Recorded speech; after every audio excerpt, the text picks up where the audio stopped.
আমাকে মিস করে কজ আমি অনেক হট, আর যেটা শো অফ সেটা সবাইকে দেখায়। নায়ক নায়িকাদের প্রেমের কাহিনী যদি না চলে তাহলে না চলবে মিডিয়া, না চলবে নায়ক নায়িকা। সো চলতে দেন, প্রেম করতে থাকি আমরা, সমস্যা কি? তারা আমাকে মিস করে কজ আমি অনেক হট। আপনারা জানেন কতজন, সেই কয়জন ছিল?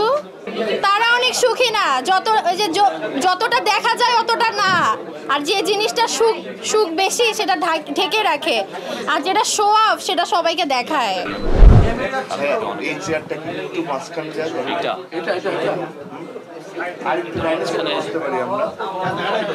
ভালোবাসার সংজ্ঞা হচ্ছে যে আমার সাথে চিট করবে না, মিথ্যে কথা বলবে না, এন্ড আমি যা বলবো সেটাই শুনবে। এন্ড ইউ নো হোয়াট, আমি অনেক ডমিনেটিং পারসন। সোশ্যাল গ্যাদারিং একটু কম অ্যাটেন্ড করি, একটু নিজেকে হাইড রাখি, কারণ সবসময় দেখা দিলে ওই জিনিসটা ক্রেজ থাকে। দুবাই প্রায় আমি যাই, আমার ভালো লাগে, ঘুরতে ভালো লাগে। দুবাই মালয়েশিয়া আমার পছন্দের জায়গা। নায়িকারা যায় না, আমার তো অনেক কাজ, আমি ব্র্যান্ডিং করছি, তারপরে গান গাই, তারপরে হচ্ছে মুভি করছি, তাই না, রানিং মুভি করছি। এমন না যে হ্যাঁ আমি এভাবে বলছি যে আমার তো সব মুভি রিলিজ হয়ে গেছে, ওই যে 4 বছর আগে আমার একটা মুভি হয়েছিল না, সেই মুভির আমি অ্যাক্ট্রেস, নট লাইক দ্যাট। আমার তো রানিং মুভি চলতেছে 5-6টা, আমি তো মুভিগুলোর কাজ শেষ করলাম।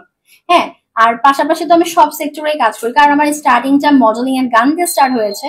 সো আমি সবসময় মডেলিং, তারপরে গান, এগুলোর সাথে থাকতে চাই।